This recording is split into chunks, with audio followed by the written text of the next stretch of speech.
নমস্কার বন্ধুরা, mixed views and সোমার পাকশালায় আপনাদের সবাইকে স্বাগত। আমের আমরা বিভিন্ন ধরনের রেসিপি খেয়ে থাকি। আজকে আমি আপনাদের সাথে এই পাকা আমের একটি সুন্দর রেসিপি শেয়ার করব। এই রেসিপিটি খেতেও যেমন সুস্বাদু, দেখতেও কিন্তু অসাধারণ হয়। ফিরনি এই রেসিপিটি আপনাদের সাথে শেয়ার করছি। ফিরনি তো আমরা নর্মালি এরকম খেয়েই থাকি, কিন্তু এই পাকা আম দিয়ে ফিরনি কিন্তু ভীষণই ভালো খেতে হয়। তো চলুন পাকা আম দিয়ে ফিরনি কিভাবে বানানো যায় সেই রেসিপিটি আপনাদের সাথে আজকে আমি শেয়ার করব। ফিরনি বানাবার মেন যে উপকরণ সেটা হলো চাল। তো এখানে গোবিন্দভোগ চাল কিংবা বাসমতি রাইস দুটো চালই ব্যবহার করা যায়। আমি এখানে গোবিন্দভোগ চাল ব্যবহার করছি। তাছাড়াও যেহেতু আমের ফিরনি, এখানে লাগছে আম আর লাগছে মেন উপকরণের মধ্যে দুধ। তো চলুন প্রথমে আমি একটা ফ্রাইং প্যান নিয়ে নিয়েছি। এখানে আমি এই প্যানের মধ্যে দিয়ে দিলাম 1 লিটারের মতো দুধ। দুধটা আমি আগেই জাল করে নিয়েছিলাম, দিয়ে কিছুটা ঘন করা আছে। এবার দুধটাকে নেড়েচেড়ে গরম করতে দিচ্ছি। আর যখন হাত ছোঁয়া গরম হয়ে যাবে, অর্থাৎ যখন হালকা একটু গরম হয়ে যাবে, তখন কিন্তু এই গুঁড়ো দুধ আমি এখানে দিয়ে দেবো 1/2 কাপের মতো। গুঁড়ো দুধটা দিলে এই দুধটা কিন্তু ঘনও তাড়াতাড়ি হয়ে যাবে আর খেতেও কিন্তু অসাধারণ হবে। তো সেই জন্য আমি এখানে 1/2 কাপের মতো গুঁড়ো দুধ দিলাম। দিয়ে গুঁড়ো দুধটাকে কিন্তু নেড়েচেড়ে খুব ভালোভাবে মেশাতে হবে। গুঁড়ো দুধটা এই কম গরম থাকা অবস্থায় দিতে হবে, অর্থাৎ একেবারে যদি ঠান্ডা অবস্থায় দেন তাহলে কিন্তু দলা পাকিয়ে যাবে। এদিকে দুধটা আমি ঘন করতে দিয়েছি বা আরেকটু ফুটিয়ে নেব। আর এদিকে আমি গোবিন্দভোগ চাল দেখুন 2 ঘন্টার মতো ভিজিয়ে রেখেছিলাম। গোবিন্দভোগ চালটাকে ধুয়ে ভিজিয়ে রেখেছিলাম 2 ঘন্টার মতো। তারপর এটাকে জল ঝেড়ে এর অর্ধেকটা আমি এখানে বেটে নিচ্ছি। এখানে খুব একটা বেশি পরিমাণে কিন্তু চাল দেয়া যাবে না। খুব বেশি দিয়ে দিলে কিন্তু ফিরনিটা প্রচণ্ড রকম ঘন হয়ে যাবে, আর দুধের পরিমাণটাও কিন্তু সেখানে বেশি লাগবে। গোবিন্দভোগ চালটা বেটে নিলাম, আর এদিকে দুধটাও দেখুন অনেকটাই ঘন হয়ে গেছে। এবার এর মধ্যে দিয়ে দিলাম গোবিন্দভোগ চাল, সেটা আমি এখানে বেটে নিয়ে মিক্সিতে তারপর দিয়ে দিলাম। একটু চেষ্টা করবেন মিহি করে বাটতে। যদিও খুব ছোট ছোট বালির মতো দানা থেকে যায়, তাতে কোনো অসুবিধা নেই, কিন্তু চেষ্টা করবেন একটু মিহি করে বেটে নেবার। এবার এই দুধটা অনবরত নাড়তে হবে। যেহেতু এখানে চাল বাটা পড়েছে, সেজন্য কিন্তু দলা পাকিয়ে যাবার সম্ভাবনা থাকবে। অনবরত কিন্তু নেড়ে নেড়ে দুধটাকে ভালোভাবে ঘন করে নিতে হবে। এদিকে আমি আমটাও কেটে নিচ্ছি। আমটা আমি এখানে 4টে যে সাইডের অংশ হয়, সে সাইডের অংশগুলো নিয়ে নিচ্ছি। নিয়ে ভেতর থেকে আমি ছুরি দিয়ে শাঁসগুলো বের করে নিচ্ছি। এই রেসিপিটি যে কোনো অকেশনালি, অর্থাৎ পুজো পার্বণের সময়ও কিন্তু বানাতে পারেন। তাছাড়াও পুজোর ভোগেও কিন্তু এই রেসিপিটি দেয়া যায়।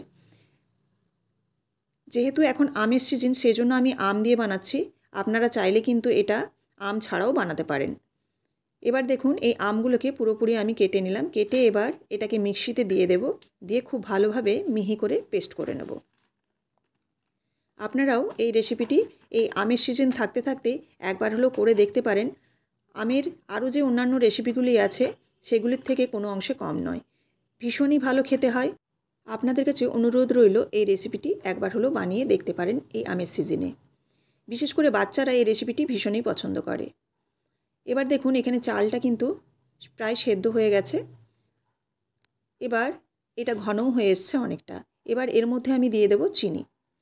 পায়েস বা যে কোনো ক্ষীর বানাতে গেলে সবসময় চিনিটা কিন্তু শেষের দিকে দিতে হয়, নইলে কিন্তু দুধটা কেটে যায়। এখানে আমি গ্যাসের ফ্লেমটা কমিয়ে কিন্তু চিনিটা দিচ্ছি। এখানে চিনিটা আমি দিলাম 1/2 কাপের একটু বেশি।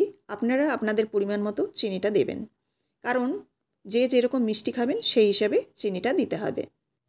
চিনিটা দিয়ে দেওয়ার পর একটু নাড়াচাড়া করে নিলাম। আর এর মধ্যে দিয়ে দিচ্ছি কিছু কেশর বা স্যাফরন দিয়ে এবার এটাকে ভালোভাবে নাড়াচাড়া করে নেব। তো এই কেশর বা স্যাফরনটা আপনারা গরম দুধেও ভিজিয়ে 15 থেকে 20 মিনিট রেখে দিতে পারেন, তাতে কিন্তু কালারটা আরও ভালো আসে। এবার নাড়াচাড়া করে নিলাম। করে নিয়ে দেখুন এখানে কতটা ঘন হয়ে এসছে। যখন বেশ ভালোভাবে ঘন হয়ে যাবে, তখন আমি যে আমটা মিক্সিতে বেটে রেখেছিলাম সেই আমটা কিন্তু এবার দিয়ে দিতে হবে। আর আমটা দিতে হবে পুরোপুরি এই ক্ষীরটা রেডি হয়ে যাওয়ার পর। এরকমভাবে নাড়াচাড়া করে একেবারে ঘন করে নিলাম।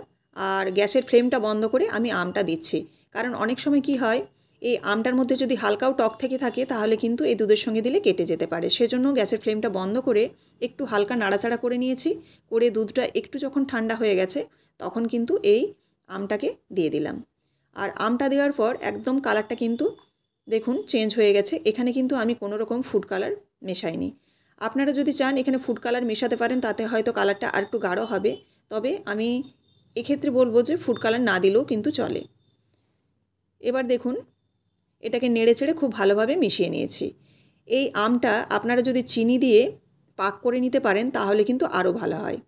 তো আপনারা চিনি দিয়ে পাক করে রেখে দিতে পারেন, তারপর কিন্তু এই শেষে মিশিয়ে দিলে বেশ ভালো হয়। তো দেখুন আমি আমটা শেষে মিশিয়ে দিলাম, মিশিয়ে দিয়ে ঠান্ডা করে নিয়েছি খুব ভালো করে।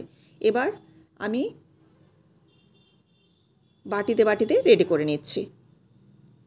তো আপনারাও এই রেসিপিটি অবশ্যই ট্রাই করে দেখতে পারেন, ভীষণই ভালো খেতে হয়।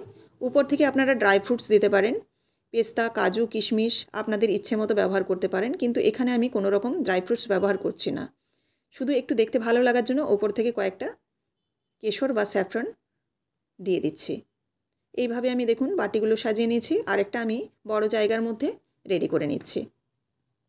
এবার এটাকে ফ্রিজে মোটামুটি 2 থেকে 3 ঘন্টা রেখে দিলে ঠান্ডাও হয়ে যাবে আর বেশ কিছুটা জমেও যাবে। ফ্রিজ থেকে বের করেও আপনাদের আমি একটু চামচ দিয়ে তুলে দেখাবো যে কতটা সুন্দর হয়েছে। এই রেসিপিটি যদি ভালো লেগে থাকে অবশ্যই লাইক, কমেন্ট এবং শেয়ার করবেন। আর এরকমই বিভিন্ন ধরনের রেসিপি পাওয়ার জন্য অবশ্যই চ্যানেলটিকে সাবস্ক্রাইব করে বেল বাটনটি প্রেস করে দেবেন, যাতে আমার রান্নার সমস্ত নোটিফিকেশান আপনাদের কাছে সবার আগে পৌঁছে যায়। আমার যে বন্ধুরা ফেসবুক থেকে দেখছেন তাদের কাছে অনুরোধ রইল যে আপনারা অবশ্যই এই পেজটিকে ফলো করে দেবেন। দেখুন এখানে এবার এগুলোকে ফ্রিজে ঢুকিয়ে দেওয়ার পালা। ফ্রিজে মোটামুটি আমি 2 ঘন্টার মতো রেখেছি, আপনারা চাইলে আরও বেশিক্ষণও রাখতে পারেন এবং এটা 2-3 দিন পায়েসের মতো ফ্রিজে রেখেও খাওয়া যায়।